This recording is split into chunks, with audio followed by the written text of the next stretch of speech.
Welcome back. तो देखो, आज हम लोग मैट्रिक्स में आगे पढ़ने वाले हैं नॉन प्रिंसिपल डायगोनल मैट्रिक्स के बारे में, या इसको एंटी डायगोनल मैट्रिक्स भी कहा जाता है। और इसके कुछ इंपॉर्टेंट प्रॉपर्टीज़ हैं, उसको भी देखने वाले हैं। ठीक है, तो देखो यहाँ पे जैसे आप एक मैट्रिक्स देखो, ऐसा मैट्रिक्स जिसमें सिर्फ क्या हो, जिसमें सिर्फ नॉन प्रिंसिपल डायगोनल एलिमेंट हो। ठीक है, ये देख रहे हैं ना, ये है क्या, ये है नॉन प्रिंसिपल। चूंकि ऐसे जो होता है वो कहलाता है हमारा प्रिंसिपल डायगोनल, और इस तरीके से अगर डायगोनल बन रहा है तो ये कहलाता है नॉन प्रिंसिपल डायगोनल। तो अगर मान लो नॉन प्रिंसिपल डायगोनल मेरे पास में सिर्फ इस तरह का एलिमेंट है, ठीक है, नॉन प्रिंसिपल में, और ऊपर भी जीरो और नीचे भी जीरो है, तो ऐसा मैट्रिक्स क्या होगा, ये होगा नॉन प्रिंसिपल डायगोनल मैट्रिक्स होगा। तो इस केस में अगर आपको कोई ट्रेस पूछे तो ट्रेस में क्या होगा, सिर्फ चूंकि ट्रेस में जो एलिमेंट होता है, सम ऑफ एलिमेंट्स होता है, वो होता है प्रिंसिपल डायगोनल का।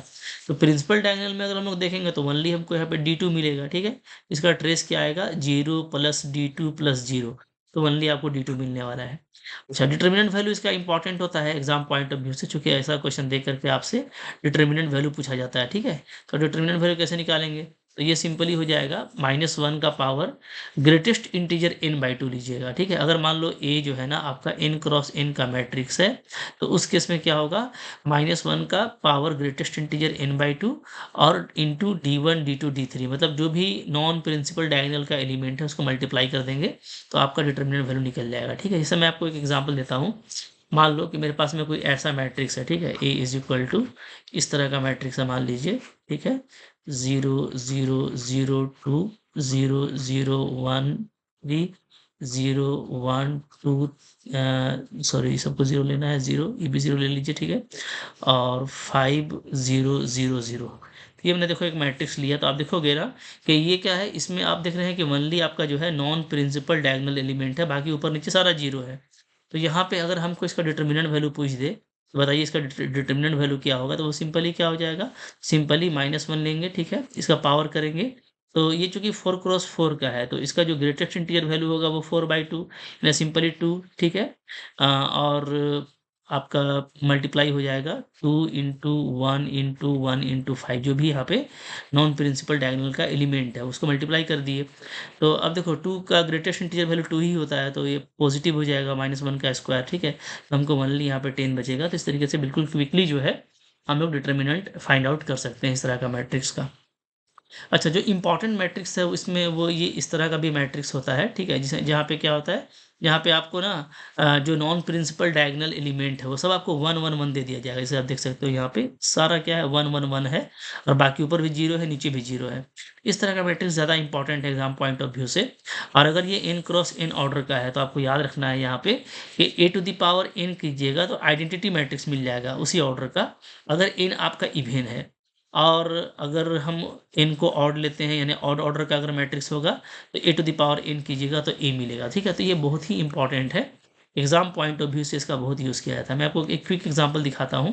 जैसे मान लो कि मेरे पास में कोई मैट्रिक्स है, ठीक है, a इज इक्वल टू, इस तरह का क्वेश्चन आता रहता है, बहुत आता है। ठीक है, 0 1 1 0, ओके, ऐसा देन आपसे पूछ देगा कि भाई बताओ कि a का स्क्वायर क्या होगा। ठीक है, a स्क्वायर इज, अब यहाँ पे आपको ऑप्शन दे देगा आइडेंटिटी मैट्रिक्स, दूसरा a, तीसरा जो है ए स्क्वायर, और चौथा आपका 0। तो अब नो डाउट ए स्क्वायर पे बात कर रहे हैं, और ये आपका आपका है, ये आपका 2 क्रॉस 2 का 2 ऑर्डर का मैट्रिक्स है, यानी ये आपका इवेन ऑर्डर का मैट्रिक्स है। ठीक है, तो इवेन ऑर्डर का मैट्रिक्स है, तो यहाँ पे क्या होगा, ए स्क्वायर मेरा आइडेंटिटी मिल जाएगा, तो यहाँ पे सिंपली पहला ऑप्शन जो है वो करेक्ट हो जाएगा। ठीक है, इसी तरीके से मान लो, जैसे मैं आपको एक और एग्जाम्पल दिखा देता हूँ। ठीक है, मान लीजिए आपको एक मैट्रिक्स दिया हुआ है इस तरीके से। ठीक है, सिंपली क्या, 0 0 0 0 1। ठीक है, इस तरह का आपको मैट्रिक्स दे दिया है, 0 0 0 1 0, और ये चलता चलेगा, फिर लास्ट में है यहाँ पे 1 0 0 0 0। तो अब आप यहाँ पे देखोगे कि ये 5 क्रॉस 5 का मैट्रिक्स लिया गया है, यहाँ पे भी एलिमेंट्स हैं बीच में। ठीक है, अगर ये 5 क्रॉस 5 का मैट्रिक्स है तो ए स्क्वायर क्या होगा, ये आपसे पूछ दिया। ठीक है, तो अब नो डाउट यहाँ पे आप देखो कि ये 5 क्रॉस 5 का है, यानी एन मेरा क्या है, एन मेरा 5 है, यानी ऑड है। ठीक है, जहाँ ऑड आप लेंगे ना, तो ऑड में अगर आप a⁵, अच्छा ये भी आपको ध्यान देना है, यहाँ पे आपको a5 ही पूछेगा। ठीक है, a5, ए स्क्वायर के बारे में हम कुछ नहीं कर सकते। हाँ, जो ऑर्डर है वही वही पावर होना चाहिए, तो a का पावर 5 आपसे पूछ रहा है, तो a का पावर 5 अगर आप निकालिएगा तो वो सिंपली यहाँ पे क्या आ जाएगा, ए ही आ जाएगा। ये बहुत ही क्विक रिजल्ट है, ठीक है? यहाँ पे देखो 2 ऑर्डर का मैट्रिक्स था इसलिए आपसे ए स्क्वायर पूछेगा, तब ये रिजल्ट लगाएँगे। क्योंकि देखो एएन है तो आपका जिस ऑर्डर पे काम करना है उतना ही पावर के लिए ये आपको रिजल्ट देगा, ठीक है? तो अगर 2 ऑर्डर का है तो ए स्क्वायर आपको क्विकली क्या हो जाएगा, आइडेंटिटी हो जाएगा बिकॉज़ ये इवन है। और अगर 5 ऑर्डर का है तो ए टू द पावर 5 क्या हो जाएगा, ये सिंपली ए हो जाएगा चूँकि ये ऑड है। तो इस तरह का रिजल्ट्स काफ़ी इंपॉर्टेंट होता है जिसको आपको अप्लाई करना है, ठीक है? तो ये कुछ छोटी-सी बातें थी जो डायगोनल मैट्रिक्स में रह गया था लास्ट लेक्चर में, वो मैंने आपको बता दिया। आई होप आपको अच्छा लगा होगा, ठीक है? अच्छा लगा होगा लाइक कीजिएगा और जब क्वेश्चंस करेंगे तो इन सारे रिजल्ट्स को यूज़ करेंगे हम लोग, वहाँ पे आपके लिए डेफ़िनिटली ये काफ़ी फ़ायदा देगा, ठीक है? नेक्स्ट मैट्रिक्स के लिए तैयार रहो, बहुत ही सुपर मैट्रिक्स है, उसको पढ़ने वाले हैं, ठीक है? Thank you very much.